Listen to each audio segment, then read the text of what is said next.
welcome to the Rake. We have an awesome guest for you guys today, someone I go way back with, someone who is one of the OG grinders that people talk about, and he just had a massive score, so we want to talk to him about that. Welcome, Marty Mathis. Hey, Jamie. Hey, Marle. It's nice to see both of you. Thanks for having me on today. So you're having quite the week, but even when you weren't having quite the week, when we lived near each other in Rosarito, you were always super hype about poker. It did not matter if you were stuck 5K on a Sunday. If you were in the Hot 44, you were celebrating 10 big blind double ups like a wild animal. And I wonder if that has kind of propelled you to still being just one of the best players today. I definitely think it's played a big part. I was always someone who both felt kind of the highs and lows of poker.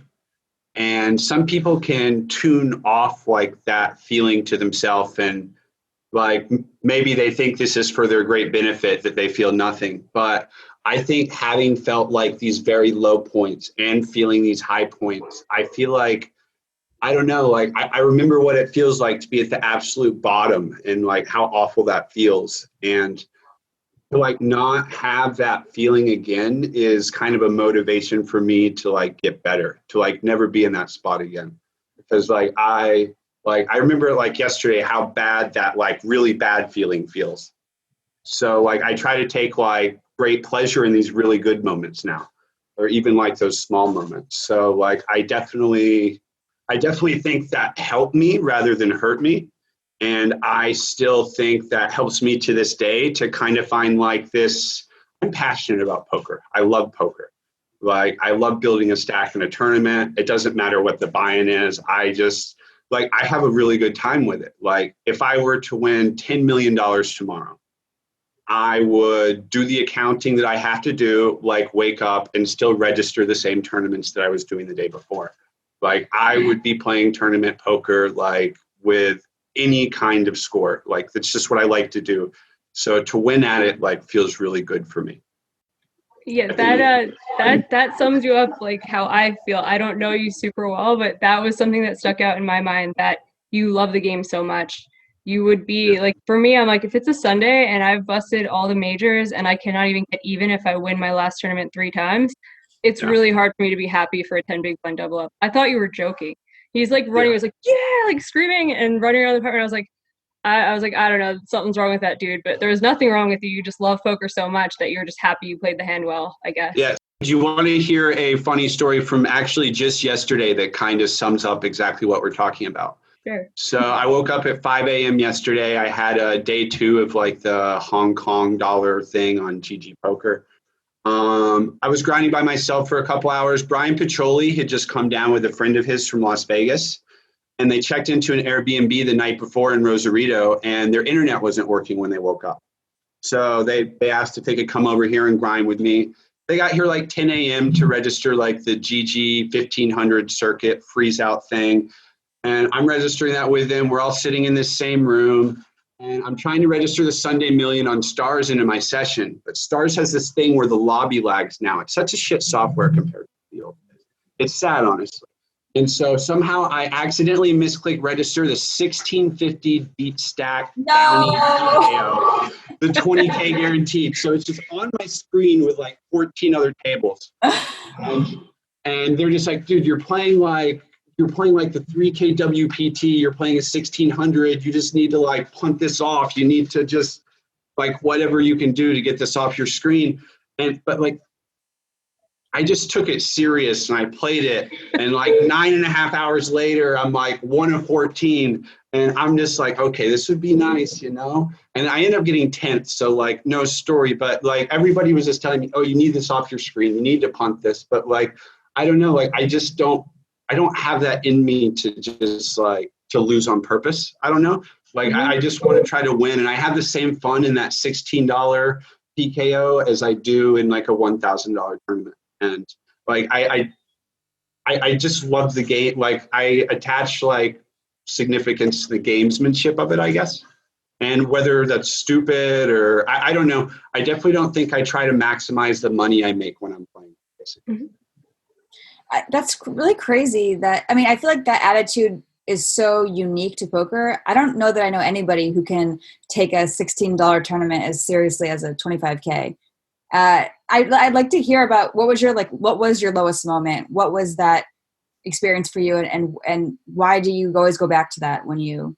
I've had a bunch of low moments. But one that probably like sticks out the most is I was grinding in a room of about like 7 people. I was probably like 200K in makeup and really just long downswing. I hadn't really had much money. I was like living kind of broke for like a year and a half, you know what I mean? Down in Mexico, like probably had like 8 to 10K to my name for the last like 15 months and just like really feeling like frustrated, like trying to get out of it. And I just keep losing. And the more poker I play, the more I lose. So I finally have like a good sweat. I'm like 25 left in the Sunday Million, first place, 220K. You're like, this is it kind of thing. You know what I mean? And then I just lose like 3 all-ins, and I just go into this blind rage monkey tilt, like kicking, screaming. For some reason, I think it would be smart. I just karate chop through a sliding glass door. Oh my God. Like slice my whole hand open, like my arm's bleeding. Like everybody's just looking in like total shock and awe. There's just like 7 other grinders just looking like, what the fuck just happened? So I crawl back to my computer because there's still like 12 people left in the micro gaming major, which I'm doing pretty well in. I get back to my computer and I win it all in, but I'm just like bleeding all over my mouse and keyboard. And I'm like starting to see white. And like at that point, one of my more responsible friends had called, like, there's this old taxi driver in Rosarito, Joe the Pro. He used to be like a pro boxer. So he drove over and he stitched my hand up in the bathroom, like slapped me in the head, gave me a pep talk. He's like, why the fuck do you do that? You know what I mean? Yeah. And like, yeah, and that was probably the low point. Yeah. That's crazy, man. So I feel like the highs and the lows. And yeah. It seems like you've harnessed that better now. Like definitely. I would be shocked if I saw you like injure yourself. Yeah, no, I don't think that would ever happen again. And it's never like, but it was just like negative and positive. Everything compounds in either like a negative or a positive way. So if you can just take positive things and build on them rather than have negative things that build on each other, then I think that's a good thing. So you're still in Rosarito now? Or? Yes. I recently purchased a home here back in February of this year. We haven't moved into it yet. We've been doing a lot of renovations prior to move-in, but hopefully in the next couple months we'll be moved in full time. But I haven't been down here the whole time since Black Friday. I spent a little bit of time in Cabo, probably 8 months is where I started. I did a bit of traveling, spent some time in a couple different cities. And then I lived in San Diego and I had a place in Tijuana, like 1 minute from the border. And I would commute like 2 to 4 days a week to play and then just have a life in San Diego. But it was just so expensive and I wasn't doing anything really. So that border too, that border ate so much time up because you really could never tell. There was a site where you could check, like there's a site you could check, but it's like, oh, the average wait time today is between 25 and 300 minutes. Oh, that really helps. Yeah. It's tough. So who are you living with now? You have a long-term girlfriend, or are you still in like a grind my house? fiance, yes. Oh, fiancé, better. Yeah, we were actually supposed to get married. It would have been 2 weeks ago last Saturday, so it would have been July 25th. Mm-hmm. We've been living together for a few years, so the wedding has been postponed to 1 year minus a day, because the way it works down here in Mexico, everybody has their events booked out for the summer. Mm-hmm. So even if we wanted to move to an earlier date next year, if things were to open back up, everybody just reserves the same date for the next year. So there's really no flexibility in when we'd want to do it next year if we can do it.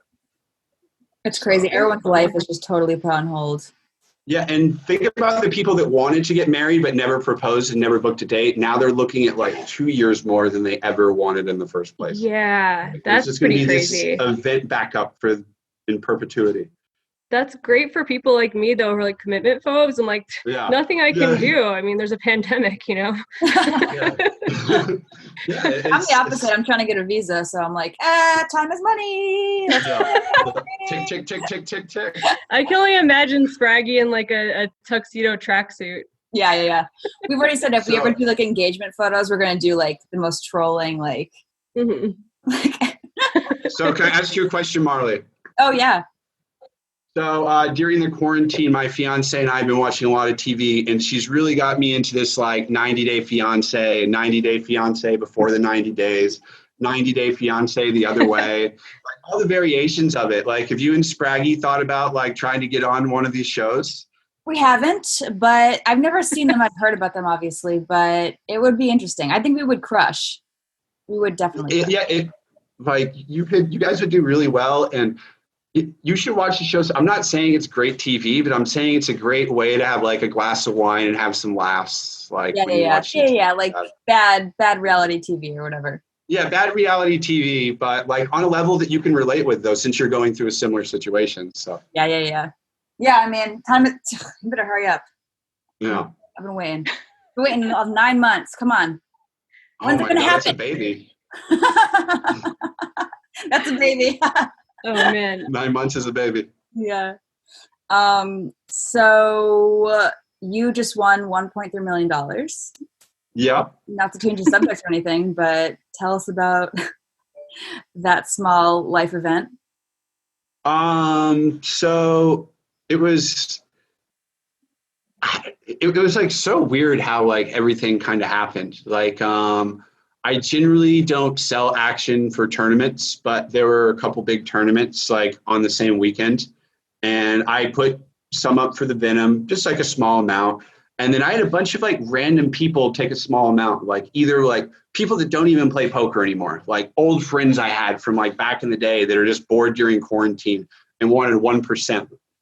And so I had this like random hodgepodge of people I've known my whole life, like all with like a small piece of this, like me having a piece, my normal swaps having a piece. And like I played the first day, I played Friday, I played day 1A. I was grinding a bunch of the satellites for the Venom on WPN as well. I've actually been grinding in the last 2 months. After Scoop, the games were kind of slow. There were a couple of series on Poker Stars, but I'm in a time zone where it's 12:30 p.m. right now, and the star schedule is basically dead. So I wanted things to play in the evening. So I've been playing a lot on WPN. I've been playing their sit and goes and their sit and go leaderboard and all their satellites for the Venom. So over the course of like the Venom, I managed to win like 8 seats. So I had to play as many times as possible. I played the first time and I bagged like a good amount of chips.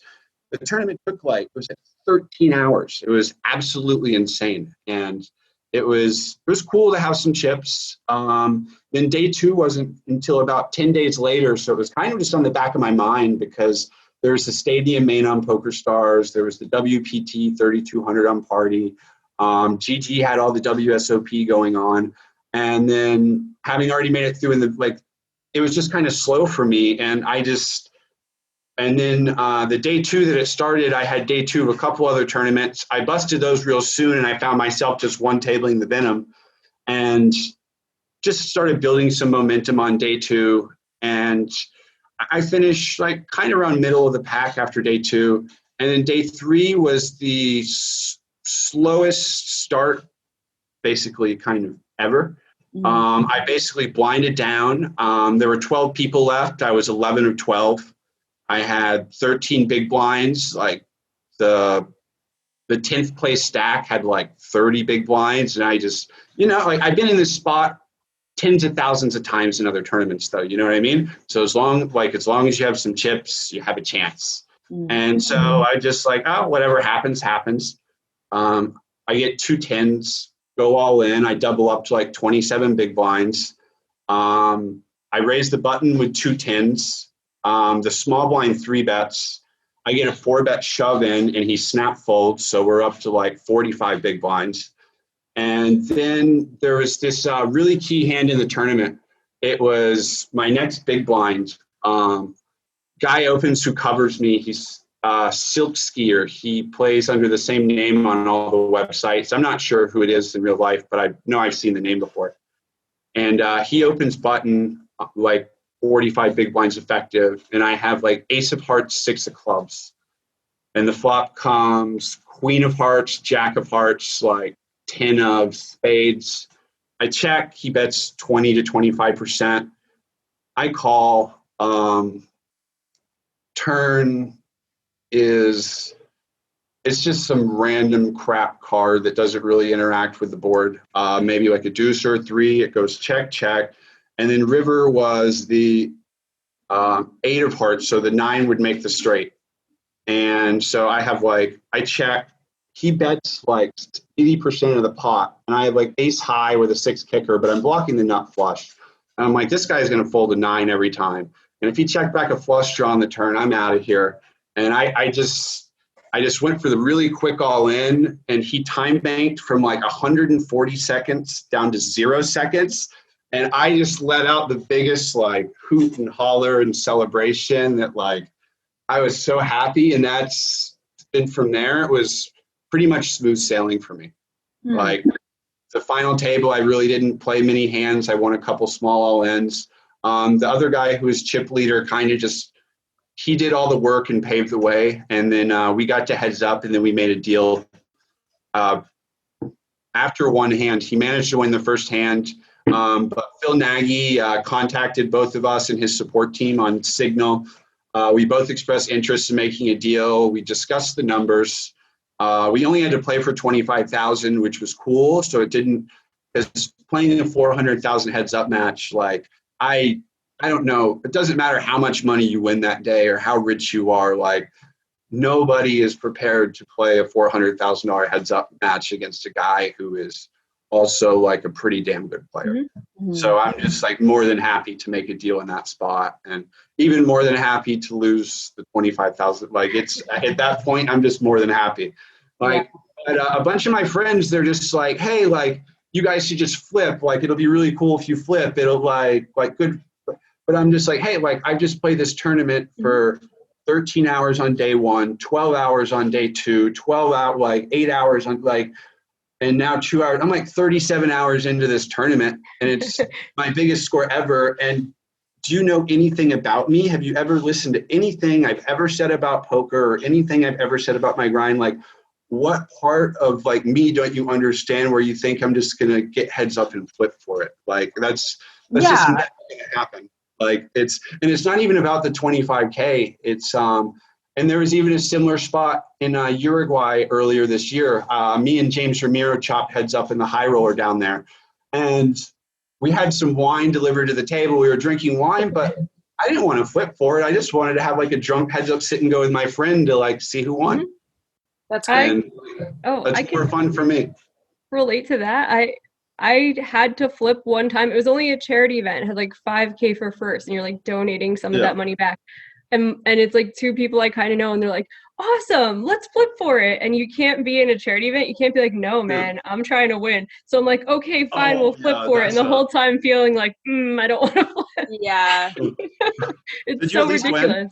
I did end up winning it, but I didn't even feel good about it. I got this cool trophy, and I was like, I didn't win it. You know, I had that feeling when I'm like, I have it, and people are like, oh, you won that? I'm like, kinda. Yeah. I guess $1 million makes it so that you're just like, I don't know. I agree with you though. I think that's really cool to just play it out. Why? It doesn't really make any sense to me. Like, why would you flip? Like, heads up is a really cool game. A lot of people aren't great at it. If you feel like you're kind of good at it, you should play it, and then you'll feel even better. It's like you couldn't have done any better. That's a great feeling in a tournament, right? Yeah, exactly. There's nothing left more that you could have done. Mm-hmm. What do you think, or do you think about ACR in general? I've been an outspoken supporter for basically, I think I'm probably the first one to like openly say, I have no ties with WPN. I've never been a pro. I've never given a rake back link. I have no affiliate business whatsoever. But as far as I'm concerned, I play on 14 different networks or sites that I put money on and I play tournaments on. As far as I'm concerned, like when I have a customer support problem, they respond to me the quickest. When I have a cash out of any amount, I get it pretty damn fast. Like in terms of the Bitcoin price, the price that like I cashed out at and the price that the market is, it's about the same every time, or it's just close. Whereas some other sites, like, they behave a little bit differently, and I'm not going to call anybody. And then if we wanted, like, people complain that their tournaments are too long or their late registration's too long. I agree that their late registration's too long, but I don't mind the long tournaments or the long structures. Or, I mean, I think they're trying to do a lot of things right, and I think they get a bad rep about a lot of things. And I think they've fixed a lot of those things, or I think a lot of those things are problems that exist everywhere else that aren't unique to them as well. And basically, I've never seen what they're doing that's so wrong. I don't really get caught up in the regulated versus unregulated poker. Like, all I know is that I played a tournament on this website that apparently nobody can trust and is unregulated, but I had all my money in like 8 hours. Really? People on WSOP.com trying to cash out their fucking $3K from min cashing the Millionaire Maker are waiting PayPal fucking 4 weeks later after last year's WSOP. Wow. So like, people want to get caught up on there's like this regulated, unregulated, and like, I play on a lot of other poker sites too that are all regulated. Like, if you want to talk payouts, like, I've had a lot more problems with them than I've ever had with some of the unregulated options. So, yeah, I also thought a part of your story that stuck out for me, I know how to speak, is when you said that Phil Nagy called you to be like, oh, do you guys want to chop? Were you interested in this? That never happens. That's amazing. Remember on Stars back in the day, you'd be like, moderator, we need a moderator, excuse me, whatever. And if it wasn't a huge tournament, it sometimes took like several minutes. And then sometimes the person would go, what the hell, let's just play it out. And then someone there ends up getting hurt, you know? I think that's really cool that ACR is doing something that, like, to personally reach out is pretty cool. Yeah. So actually, let me tell you how it went. So prior to making the final table the night before, they sent us like a congratulatory thing. The next morning, they called me and asked me if this was the best number that they could have for me if they were to make a group for everyone at the final table, if everyone agreed to give their number out. So that way that we could discuss any potential deals if we wanted to, and that they would moderate anything. And then not everybody agreed, so the group was never created. Okay. And we were three-handed, and I guess someone had reached out to Phil. I feel like Phil reached out to the two other of us, or I don't even know if it was Phil at that point. It might have been one of the other guys in the group. And then, but anyway, so they were actively receiving and trying to reach out to other players. I maybe would have discussed a deal three-handed if I had known who one of the players was, but he happened to bust the other player, and then part of the heads-up deal was him revealing to me who he was, because at the time he was unknown to me, and I never would have dealt with someone for that much money when I didn't know his identity. So, like, that was an important piece of information that, like, had to be revealed.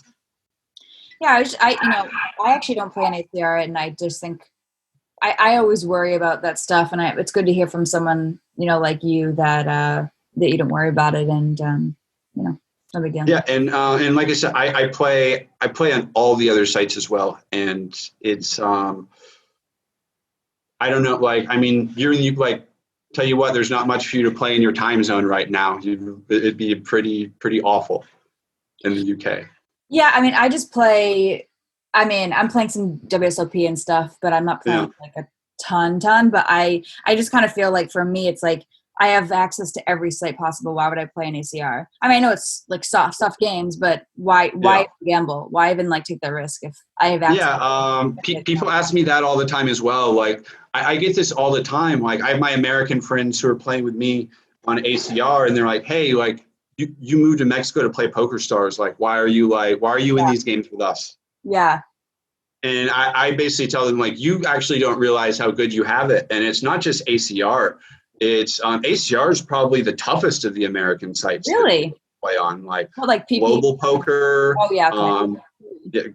Like, there's Global Poker, there's Bet Online, there's Ignition, Bodog, like Bovada, WSOP, whatever. Like, I think that ACR is harder than WSOP. Yeah. Really? Yeah. Yeah. Yeah, I would definitely agree too. And then I just mean like I couldn't get on WSOP from here in Mexico. The rest of them would be an option for me. Yeah. And then like, or if you're in the rest of the United States. But yeah, those regulated options are pretty damn soft too.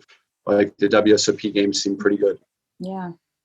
Yeah, that's so you were saying earlier that you would just grind the same tournaments the next day. Are you doing that?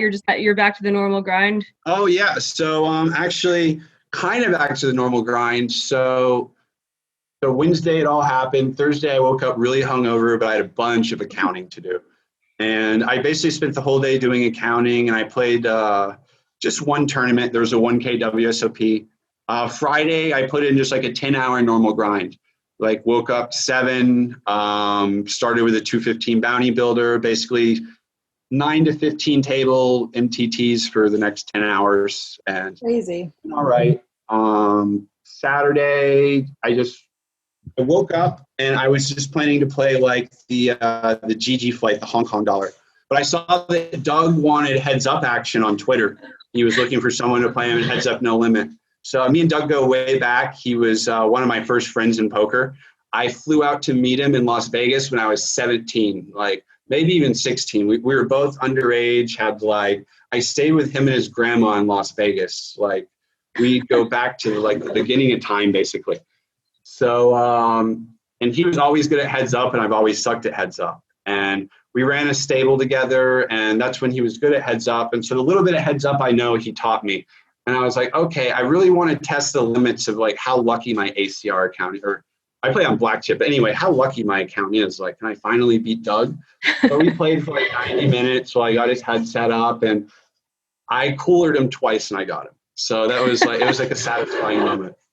Nice. So that wasn't my normal grind. That's probably like I don't think I would have played Doug heads up at 400. Like, I don't think I'm better than Doug. Even him 3 years away from poker and me, like I study poker pretty actively, but I've never looked at a non-ante heads up 200 big blind pre-flop or flop. I have no idea what that fucking game tree looks like. I have no, like zero clue. So like it was a good gamble.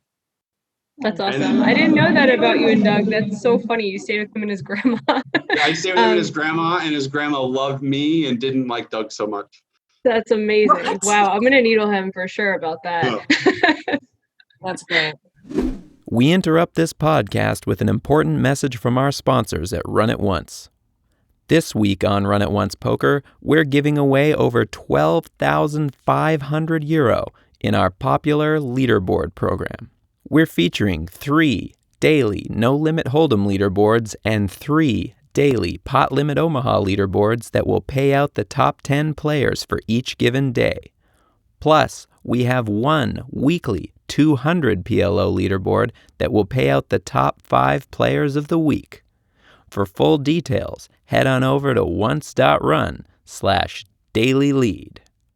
And, as always, if you're looking to improve your poker game, be sure to check out Run It Once Training, where membership gives you access to the largest library of high-quality poker training content on the web, with over 5,000 videos from a stable of some of the biggest names in the industry, including Run It Once founder Phil Galfond.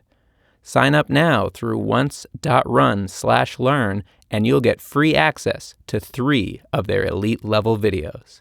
And now, let's get back to the pod.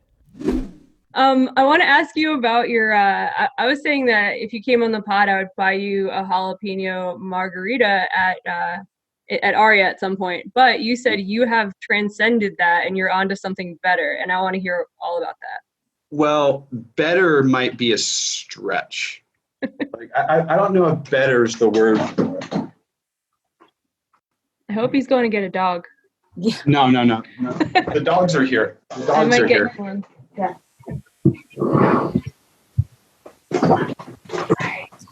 I had to do it. She's just sleeping so cutely, like right at my feet.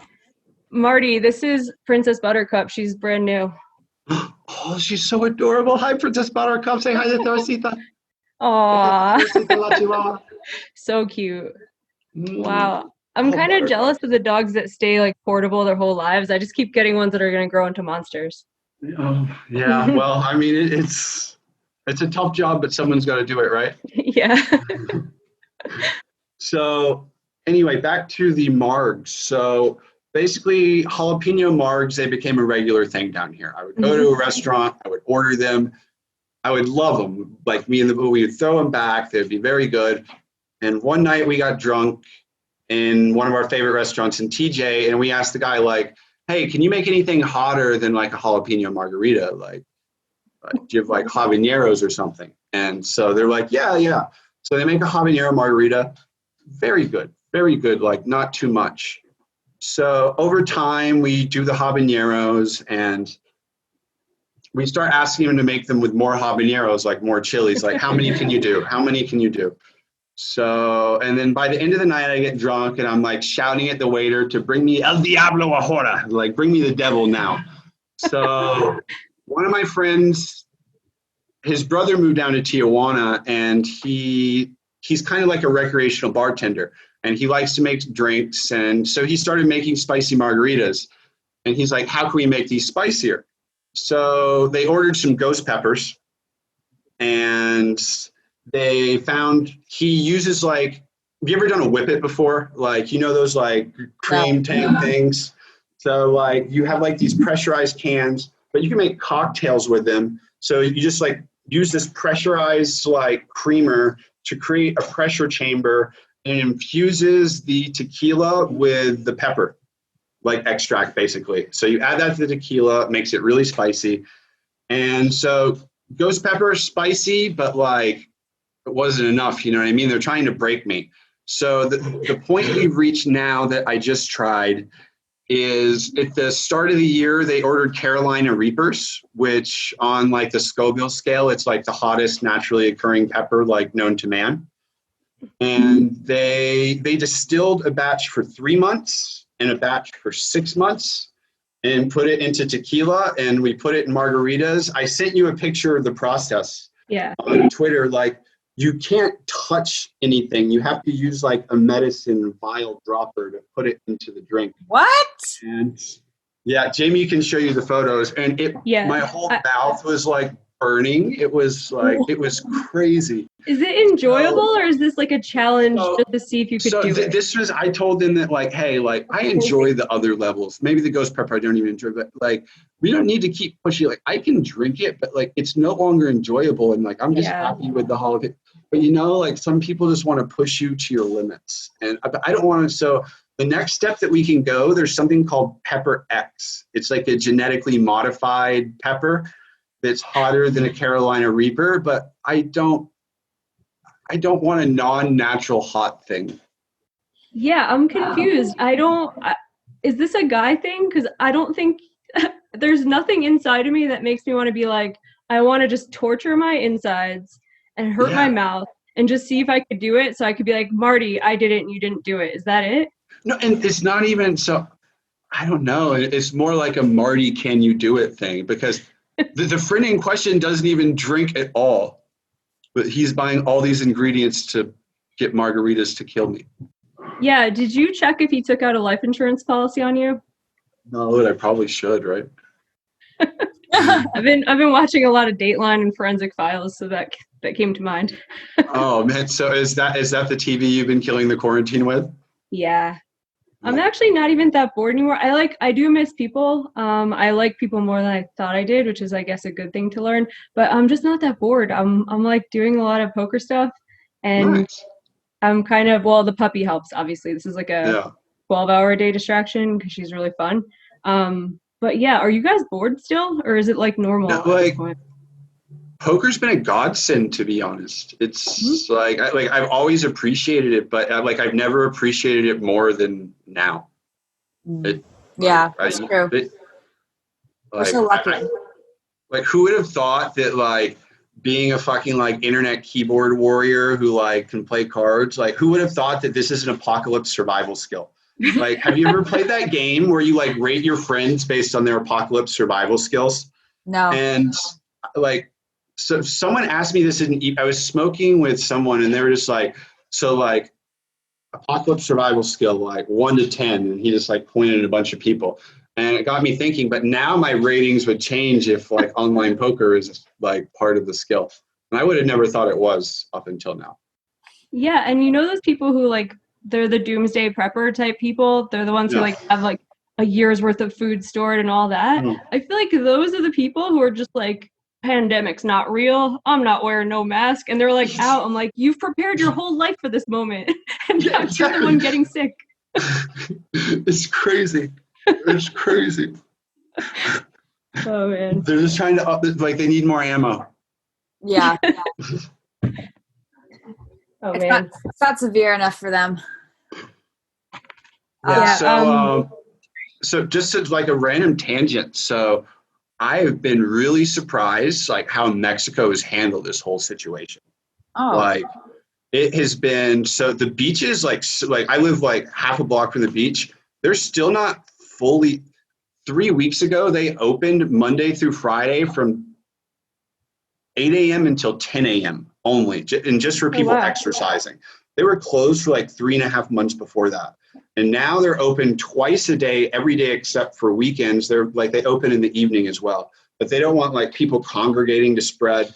And it's all like a statewide thing because the Mexican president, like he's a bigger buffoon than like, he still doesn't wear a mask. He has this daily news show in Mexico where he like greets his people and he still refuses to wear a mask. And he tells people that all you need to do is to pray and eat healthy and exercise. And this is all going to go away. Yeah. And it's a daily thing. It's unbelievable. But like, so the states have like taken like more power down here and like, especially the ones close to the border, because I'm like a 30-minute drive from like the San Diego border. So like they don't want the Americans bringing it in as much, but at the same time, it's so important to the local business here to have the Americans coming. So like they've at least taken some sensible approaches to strike a happy balance between both. When I lived there around you guys, that was a big thing that I thought it was going to be super dangerous and I thought we would be unwanted.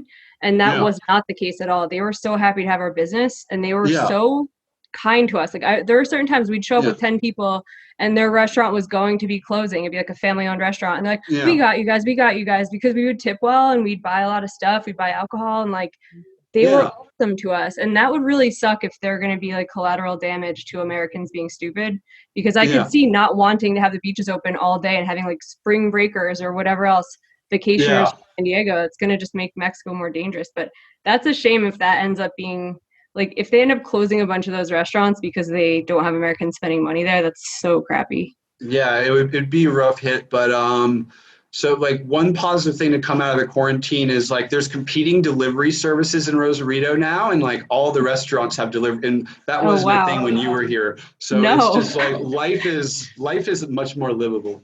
So yeah, I used to have to call, like when you mentioned Joe the Pro, I'm like, wow, that was the guy who he's like the Shawshank guy who could get you anything. He could get you anything. Like he'd pay your water bill. He could like get you a maid. He could like bring you tacos. Yeah, he would do all the shady stuff too. Like I was like, I heard stories and I was like, I don't need any of those services, but good to know. Exactly. He could do it all. Yeah. He's sorely missed. Yeah. I know Marley brought this up when we were talking about it earlier, that she wanted to know about your DTO stuff. Do you want to talk about that a little bit? Yeah. So, like DTO, Dom has been a very close friend of mine for a very long time. Originally, when I was like backed in poker, I was backed by Rupert Elder, and I struggled a bit under Rupert, and Dom bought like half of my makeup and did some coaching, and turned out to be a very good deal for everybody in the end. So yeah, I worked very closely with Dom for a while, and we had kept close contact over the years and still talked a lot. And he approached me with this idea of DTO, which was like kind of founded on some of the ideas that he was using to study on and that he had like helped me study with. And another friend of ours, Marcus, like the co-creator of DTO, Dom was backing him at the time and was trying to teach him in like a more like structured way, like how to best approach poker and like a single raise pot and like how to play better. And so like they kind of developed a system. They asked me to be a tester like very early on. There were only 2 spots total, and like the flops kind of repeated, and the graphics weren't as good, and you did it over and over again. But like the idea was like really sound and good, and like really liked it. And once they got out of that stage, like I was probably the first person who bought it. Pay for it every month. I use it still pretty regularly. Like there's certain spots I really like to play. I run my own sims, like in spots I don't know, but like things I really like about DTO are like playing like blind versus blind spots. Like it takes so long to put those into a solver, have the solver solve, or do anything like, so you can just get a bunch of practice against a really good player playing in a spot that you're going to be in so many times in your life. Mm-hmm. And so I really like to use DTO to just practice the spots that I know that like I'm not like very good at. I don't play every single DTO spot, but the ones that I do, I like to play a lot, and I like to practice over and over and over and over again. I'll play the same hand and take different, I could play the same hand 5 different times. Like I don't worry about how good or bad I do with DTO, like what my accuracy is. I just want to explore like all the different ways like a hand can be played. I really like it. Mainly like getting instant feedback is so gratifying. Like when you play poker so much, like so many times I've wanted to know like what should I have done there, and like DTO does a really good job of answering that for me. Yeah, I think it's different from other training tools also in that you could put in 10 minutes on it. Like other things seem really big. Like if I approach like I like run at once videos a lot, but that's like I want to study right now. I'm going to sit down and study. And you're like, this is going to be, I'm going to watch like a couple of videos in a row. But with DTO, it's like, you might just be like, I have 10 minutes. Like, oh, there's like a commercial. Let me just look at a spot real quick. And you don't have to have such like a comprehensive study plan. You can kind of just like fool around on it when you want to. Yeah, it's nice. It's on the go, like back of attack. Like there's so many spots, like my rise to the border, like just standing there, just like it's perfect for some downtime. Like it's so easy to take a screenshot on your phone and send a hand to a friend like, yo, this is crazy. What do you think of this? It's like it's pretty easily shareable. Like I think it has a lot of advantages, and obviously there's certain limitations as well. It's not an all suite poker training tool, but I like for what it is, it's great. Yeah, I think it's a really good supplement to other ways that people are studying, and it's different from everything else, so that's pretty cool. Totally. Yeah, I fooled around with it a bit. We are going to let you go in a little while, but before then, I wanted to ask you about a tweet that you made. You said, the poker landscape is so weird right now, never been as motivated to move down stakes or sell action versus pressing a heater. Would love to hear you elaborate on that a bit. Yeah, so this is kind of a multi-pronged question. There's a lot of like factors that kind of played into this. Basically, prong one, I recently got shut down by Chase Bank. They shut down all of my accounts, all of my credit cards. They like my Zelle, like any accounts associated with Chase. They won't tell me why. Like I've been a customer for 9 years. This is the account I pay my taxes through. Like I'm straightforward with my, like I don't even live in America. I pay my full taxes. Like it's just a joke. Obviously it's because I'm probably making I have big wire transfers coming into my account because I'm actually winning money for once instead of losing, like fucking shocker. Like, so now it's just like, where the fuck am I even like putting this money? Like what site am I going to keep it on? Like, and then I went through a similar experience with a poker site who shut my account down after being probably one of their top customers. I won't name them because I did what I needed to do. But anyway, that left a very sour taste in my mouth given the balance I had on the site as well. And it just seems like the clamp of like government regulation is closing in on poker, and it's closing in fucking fast. I cannot transfer money on party poker anymore. Like I'm having to sign up to like random e-wallets, like even GG's, like limiting your deposits. And like, it's like, I heard players in Sweden can't deposit more than 500 euros on a gambling site.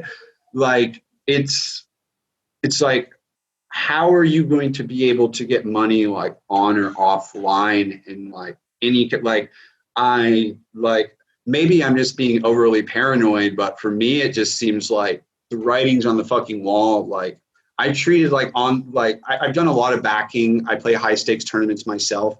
I felt it necessary to keep like large sums of money online, like just in case, and treat it almost like a bank account.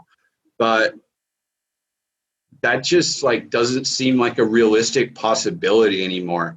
And it might be hard to get liquidity onto the internet on some of these sites, but I'm just happy to move down stakes or play lower than like, rather than have to allocate all my money here. And then the traditional markets seem to be doing just fine right now and generating like a decent return rather than just like rotting on these poker sites. Like, I don't need to keep the money online to play like $2,000 and $5,000 tournaments. Like, I just, I'll play the big 55 and like just not care. Like it just, I don't know. It's silly because like if this were maybe like 4 years ago or something, like I feel like my incentives would be so different.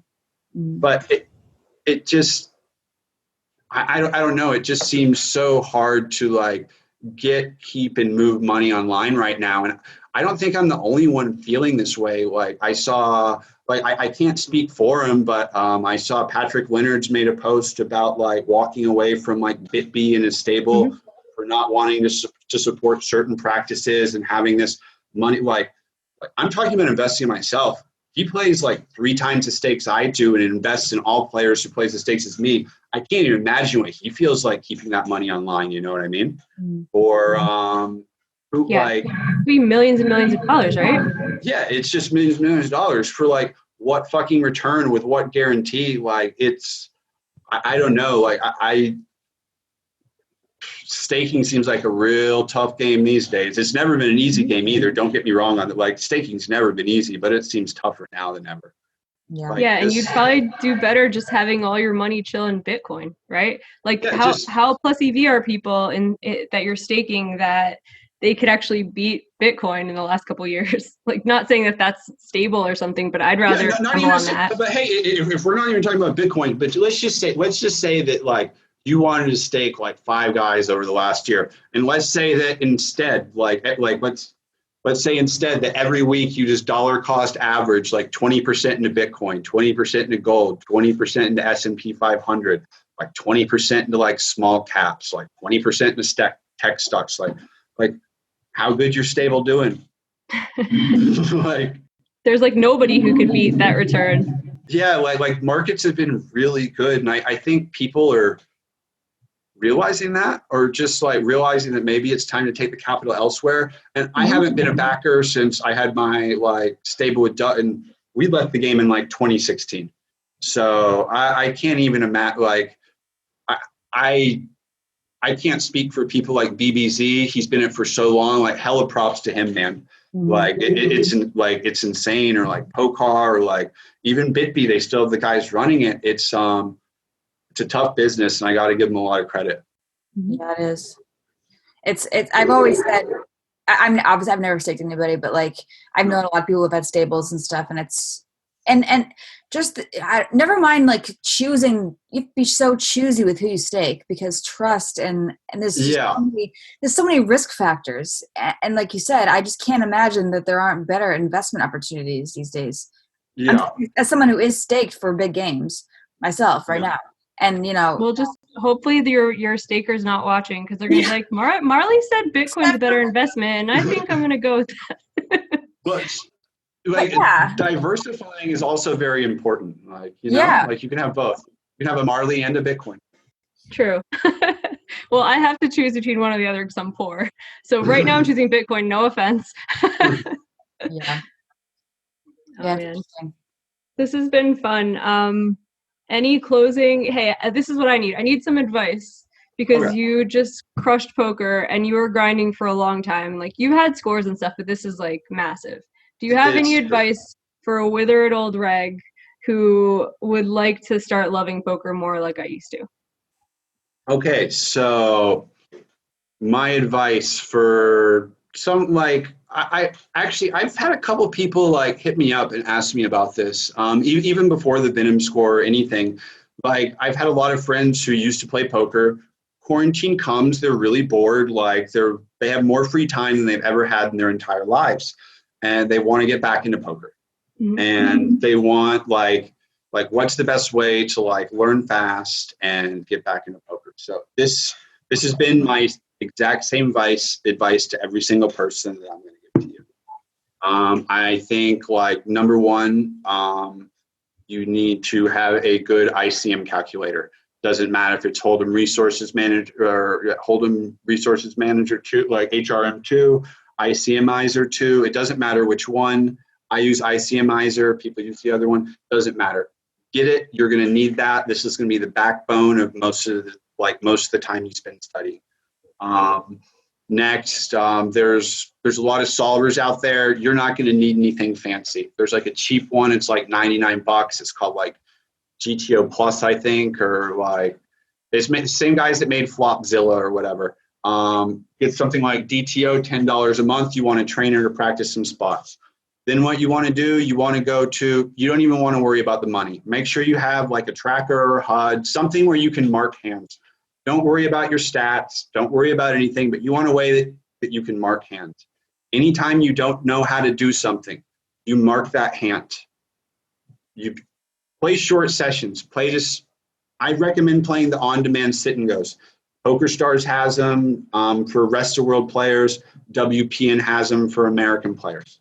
They're great. The games take about 90 minutes to 2 hours. They practice everything that you're ever going to need to know in a poker tournament. You practice chip EV, you practice ICM, you practice shorthanded ICM, you practice heads up.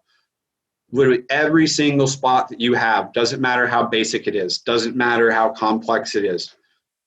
At the end of your session, go through all those hands, tag them, play another 2 hours, do the same thing, tag them. Just do this over and over and over again, and just get a very solid base for pre-flop, post-flop.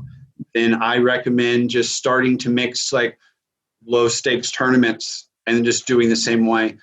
But I think it's good to get this like foundation in the like these sit and go games early on, because the ICM strategy makes up so much more percent of the money that you're going to make in your early final. But you have to have experience with that before you dive into the realm of tournaments, I think.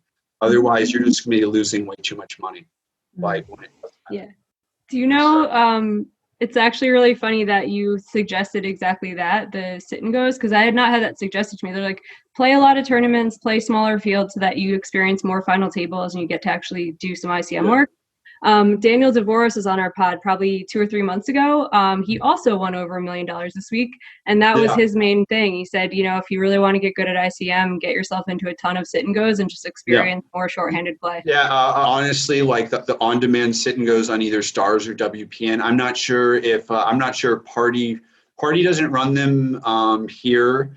I don't know if WSOP runs any. I'm not sure your options, but they're really good, and they practice. It's just such a good practice of everything and all the ICM structures, because they get a different number of runners, so they're all unique. So you can try it with different people paid in each one, and it's really easy to like buy like a bunch of solutions online and see how pre-flop looks. Like anybody can buy a range and see how it looks, but you need to understand like how payout structure affects like what these ranges look like. And like that's how you're going to get like really good, I think, and like make money in tournaments. And I think that's where you should like focus your time. Awesome. Well, that's a lot of very good advice at the end. I appreciate it. Please don't kill yourself with hot peppers. I've always enjoyed you in the poker community and would rather you be alive. And congrats again on just an awesome week, and I hope it continues for you. All right. Thank you. It was nice talking to you, Jamie. Marle, it was nice meeting you. Nice meeting you, and thank you for spending your time with us.